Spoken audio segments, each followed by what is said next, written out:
হয়েছে জাতীয় চাপাবাজির 20তম অধিবেশন। প্রকাশ্য দিবালোকে স্ত্রীর সামনে রিফাতের উপর ফুল বর্ষণ। দুর্যোগ ও দারিদ্র্য মোকাবেলায় সরকারের ঘোড়ার ডিম বিতরণ কর্মসূচি। হলুদিয়া সাংবাদিক অ্যাসোসিয়েশনের 6ষ্ঠ বর্ষপূর্তি পালন। নিরাপদ সড়কের দাবিতে মানববন্ধনে মিষ্টি বিতরণ করেছেন হেলমেটধারী একদল যুবক। বিশুদ্ধ ওয়াসার পানিতে পশ্চাৎদেশ ঝলসে মৃত্যুর মুখোমুখি এক যুবক। আসসালামু আলাইকুম। রাত 13টার বাতাবি লেবুর সংবাদে সবাইকে আমন্ত্রণ জানাচ্ছি। আমি অমুক। আসসালামু আলাইকুম, আমি তমুক। এতক্ষণ শুনছিলেন শিরোনাম, এখন বিস্তারিত। আজ শুরু হয়েছে জাতীয় চাপাবাজির 20তম অধিবেশন। বিকেলে ডক্টর শাবানা খাতুনের সভাপতিত্বে এই অধিবেশন শুরু হয়।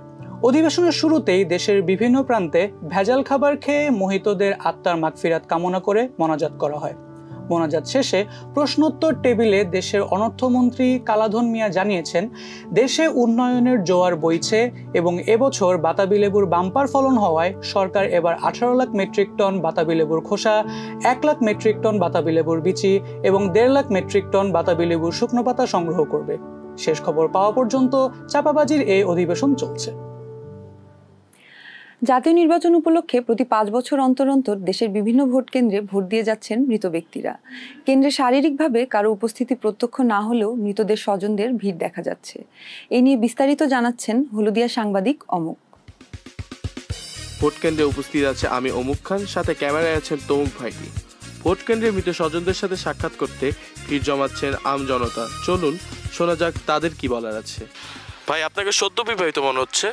জি ভাই, আমি মাত্র গত সপ্তাহে বিয়ে করেছি, কিন্তু আমার বাবা তো 5 বছর আগে মারা গিয়েছে, তাই এই জন্য আসলে তার আশীর্বাদটা নেওয়া হয়নি।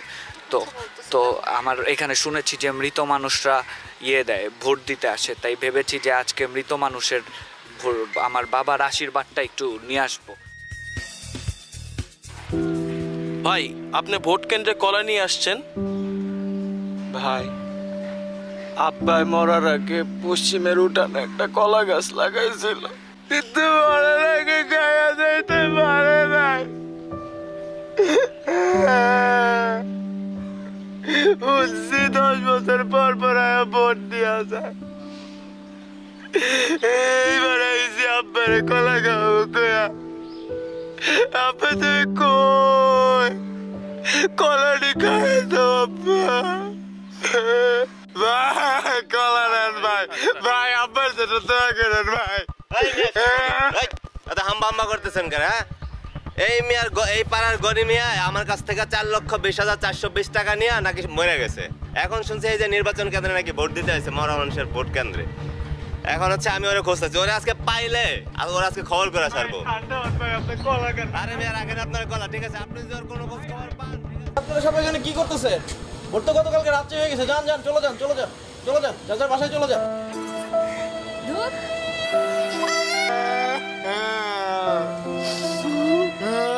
স্যার, গতকাল রাতেই নাকি সব ভোট হয়ে গিয়েছে। হ্যাঁ, গতকালকে রাতেই তো সব ভোট হয়ে গেছে। আপনি একটা কাজ করেন, আপনি যান, আপনি একটা প্রোগ্রাম বানান, ফসলের মাঠে প্রিজাইডিং অফিসার নামে একটা প্রোগ্রাম বানান। এই প্রোগ্রামটা খুব ভালো হবে, হিট হবে। এটা তো আমার নৈতিকতা বহির্ভূত। না, এখানে নৈতিক বলতে কোনো কিছু নয়, সব মরা মানুষই এখানে নৈতিক। এই ভোট কেন্দ্রে সব মরা মানুষই নৈতিক।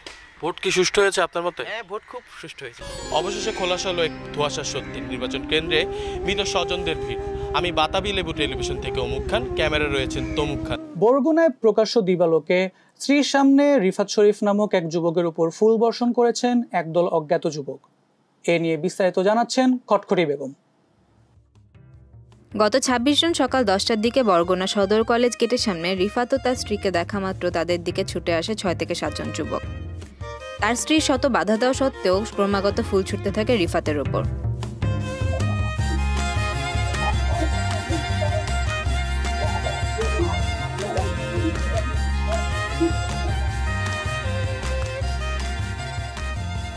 এই ঘটনার সাথে 2012 সালে বিশ্বজিতের ওপর ফুল বর্ষণের ঘটনা সাদৃশ্য খুঁজে পাওয়া যায় বলে বিশেষভাবে অজ্ঞরা বলেছেন। একইভাবে সেদিনও প্রকাশ্য দিবালোকে শত শত মানুষের সামনে ফুল ছোড়া হয় বিশ্বজিতের ওপর। এ নিয়ে এ পর্যন্তই, সাথে থাকবেন। হলুদিয়া সাংবাদিক অ্যাসোসিয়েশন, বাতাবি লেবু টেলিভিশন, ঢাকা। হলুদিয়া সাংবাদিক অ্যাসোসিয়েশনের 6ষ্ঠ বর্ষপূর্তি উপলক্ষে আজ বিকেল 4:20 জাতীয় প্রেস ক্লাবে এক বর্ণাঢ্য অনুষ্ঠানের আয়োজন করা হয়। গুজব রয়েছে সাংবাদিকরা এখন কলম ছেড়ে কলকি ধরেছে। বিস্তারিত জানবো আঙুর মাহমুদের রিপোর্টে। আপনারা সবাই ধোঁয়ায় আচ্ছন্ন থাকুন এবং ধোঁয়াশা নিউজ করতে থাকুন। কলম ছেড়ে কলকি ধরুন।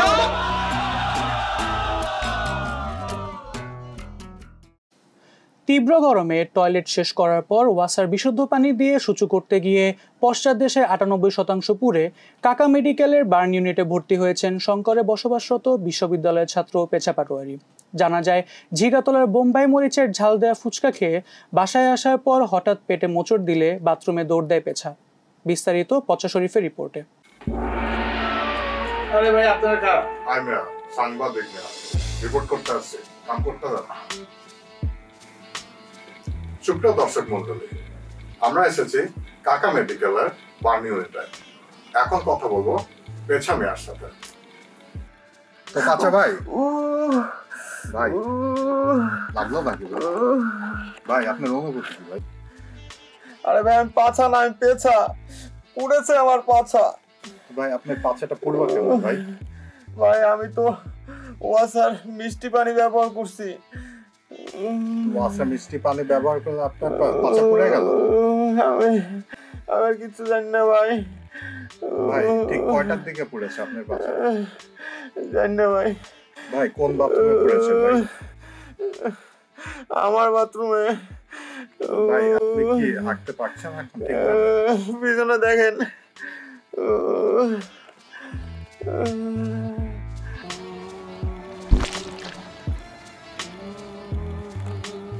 সুপ্রিয় দর্শক মন্ডলী, আপনারা দেখতেই পাচ্ছেন পেছা পাটোয়ারির পাছার অবস্থা। এখন চলুন আমরা চলে যাই ডাক্তার সাহেবের কাছে। তো ডাক্তার সাহেব, পেছা ভাইয়ের কি অবস্থা এখন? পেছার পাছার অবস্থা আগের থেকে অনেক ভালো। তাকে দিনে 2 বেলা চিনির শেক দেওয়া হচ্ছে। আর আমার মনে হয় এই চিকিৎসা পদ্ধতি অন্যান্য পুড়ে যাওয়া পাছাদের জন্য উপকৃত হবে। তো এখন পেছা ভাইয়ের কতদিন এভাবে থাকতে হবে? এটা আমরা বলতে পারছি না। তার পাছার কন্ডিশন ভালো হতে অনেকদিন লেগে যেতে পারে। আপনারা দেখতেই পাচ্ছেন কাকা মেডিকেলে আমাদের কাছ থেকে অনেক তথ্য লুকাচ্ছে এবং আমাদের আরো অনেক কিছু জানার বাকি আছে। কাকা মেডিকেলে বার্ন ইউনিট থেকে আমি পচা শরীফ, হলুদিয়া সাংবাদিক অ্যাসোসিয়েশন, বাতাবি লেবু টেলিভিশন। এখন চলে যাচ্ছি একটি বিজ্ঞাপন বিরতিতে। বিরতির পর আরও থাকছে দেশের নানা প্রান্তের আরো অনেক খবর। সাথে থাকুন।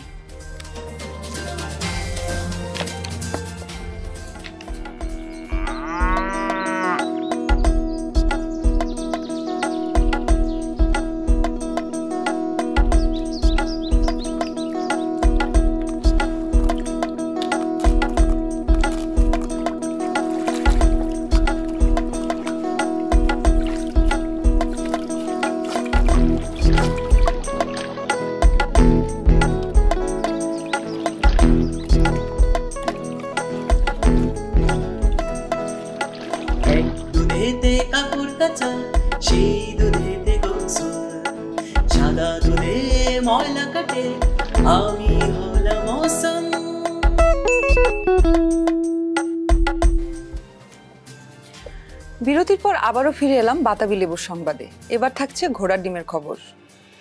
দুর্যোগ মোকাবেলায় ও দারিদ্রতা দূর করতে সরকার এবার সুদূরপ্রসারী পরিকল্পনা কর্মসূচি হাতে নিয়েছে। এই কর্মসূচির আওতায় 5 কোটি দুস্থ বৃদ্ধ ও শিশুদের মাঝে 20 লক্ষ টাকার ঘোড়ার ডিম বিতরণ করবে সরকার। ক্ষুদ্র ব্যবসায়ীদের মাঝে 1 কোটি ঘোড়ার ডিমের ঋণ, গরিব কৃষকদের মাঝে 20 লক্ষ মেট্রিক টন ঘোড়ার ডিমের সার বিনামূল্যে বিতরণ করা হবে।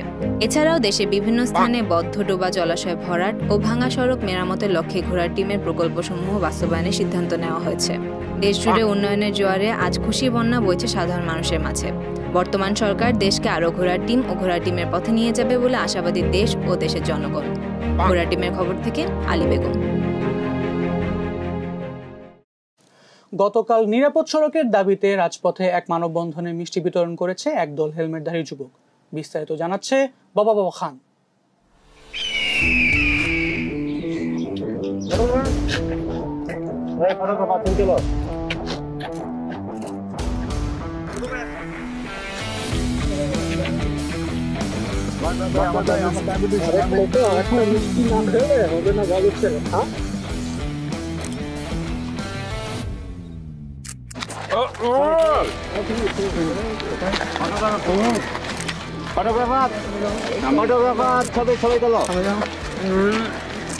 খান ভাই খান ভাই মিষ্টি ভাই অনেক মজা ভাই খান ভাই প্লিজ ভাই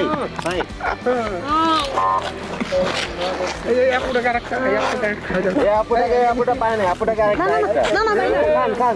খান প্লিজ খান আপু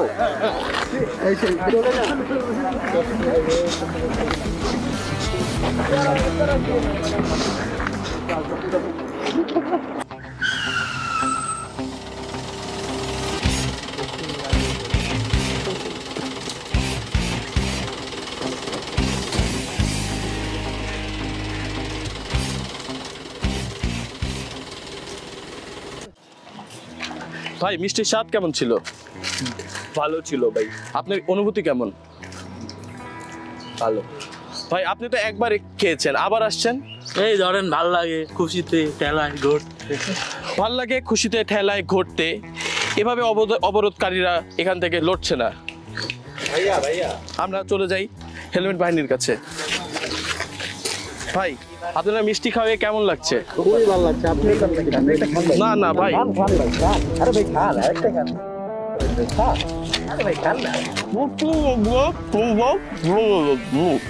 বিশ্বের সবচেয়ে বড় প্রকল্প নির্মাণ প্রতিযোগিতায় নাসার ইন্টারন্যাশনাল সাস্টেইনেবল কনস্ট্রাকশন চ্যালেঞ্জে প্রথম স্থান অধিকার করেছে বাংলাদেশ। গত 20 June international association of sustainable construction আয়োজিত এ প্রতিযোগিতায় বাংলাদেশের বিভিন্ন বাঁশশিল্পীরা অংশগ্রহণ করেন। তাদের উপস্থাপনকৃত বাঁশপণ্যের মধ্যে ছিল পচা বাঁশের রেল লাইন, কাঁচা বাঁশের সেতু, ঘুণে ধরা বাঁশের ফ্লাইওভার, পাকা বাঁশের ওভারব্রিজ ইত্যাদি। অন্যান্য দেশের সকল নির্মাণ টেকনোলজিকে পিছনে ফেলে পুরস্কার জিতে নিয়েছে পচা বাঁশের রেল লাইন। এবার শুরু হচ্ছে বিনোদন সংবাদ। বিনোদনের সংবাদে আমরা এখন সরাসরি চলে যাচ্ছি সাগরকলা একাডেমিতে অনুষ্ঠিত নাটক মগের মুলুকের রাজার মঞ্চে।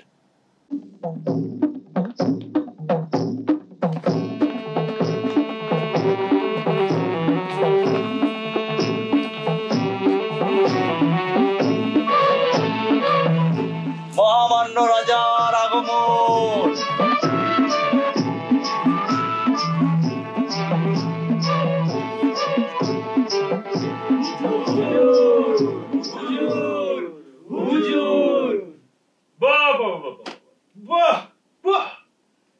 সবাই সময় মতন চলে এসেছে। তোমরা তো সব দারুণ কাজ করে চলেছ। আমি খুশি, খুব খুশি খুশি খুশি। এই বছরের ব্যাংকের লোপাটে তোমাদের সাফল্য অভাবনীয় অভাবনীয় অভাবনীয়। তোমরাই তো আমার যোগ্য লোক। যোগ্য যোগ্য। আমি তোমাদের উপযুক্ত সম্মানী দিতে চাই। সম্মানী। তার আগে রাজার জয়গান করা হোক। আমরা মগের মুল্লক সুখের নদীতে গোসল করা প্রজা, রাজা মোদের প্রাণের ঘোড়া, জান নিলেও সেরা ভাইরে, জান নিলেও সেরা।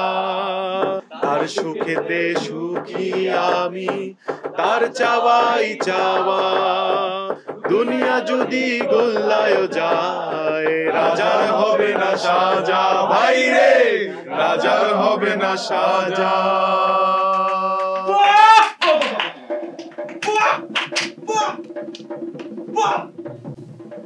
তোমাদেরকে আমি খুব খুশি। তোমাদেরকে আমি হীরার মালা উপহার দেব। হীরার মালা।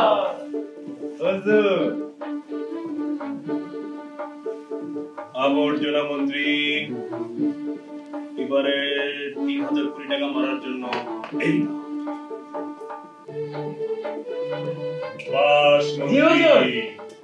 জাতিকে ধারাবাহিকভাবে বাদ দেওয়ার জন্য এই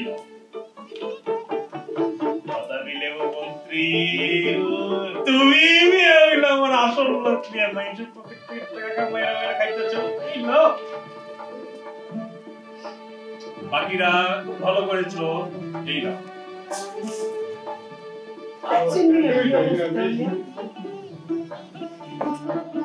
মগের রাজা বুদ্ধিমান ও সবাই জয়গান মগের রাজা বুদ্ধিমান ও সবাই জয়গান মগের রাজা বুদ্ধিমান ও সবাই জয়গান। আজকের সংবাদ এখানেই শেষ। আসসালামু আলাইকুম। বাতাবি লেবু টেলিভিশনের সঙ্গেই থাকবেন। খিদা লাগছে।